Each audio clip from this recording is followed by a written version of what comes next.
இன்றைக்கு கொஞ்சம் ஆராய்ந்து பாருங்களேன், என்னுடைய சரீரம் ஜப வீடா இருக்கா இல்ல கல்லர் குகையா இருக்கா? ஹல்லேலூயா. கல்லர் குகையா எப்படிங்க மாறும்? ஜபம் இல்லைன்னா ஆட்டோமேட்டிக்கா கல்லர் குகையா மாறிடும். ஆமென். ஒரு தண்ணியை வந்து நீங்க கெடுக்கணும்னு அவசியமே இல்லை.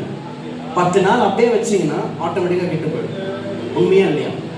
ஒரு தயிர், ஒரு பாலை வந்து நீங்க வந்து போட்டு கெடுக்கணும்னு அவசியம் இல்லை. 2 நாள் அப்படியே வச்சிருந்தீங்கன்னா, ரீசன் என்ன? சுத்தி இருக்கிற சூழ்நிலைகள், சுத்தி இருக்கிற டெம்பரேச்சர், சுத்தி இருக்கிற டஸ்ட் எல்லாமே எப்படிப்பட்டதுன்னா, அந்த தண்ணியோ அந்த பாலையோ கெடுக்கிற, அதை ஸ்பாயில் பண்ணுகிற நிலைமை தான் இருக்கு.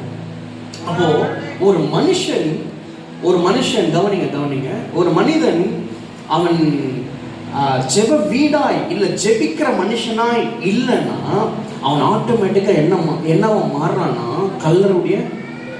நம்முடைய வாழ்க்கையில ஜெபம் குறைவுபட்டுச்சுன்னா நம்ம வந்து ஆட்டோமேட்டிக்கா கல்லர் குகையா மாறிடும்.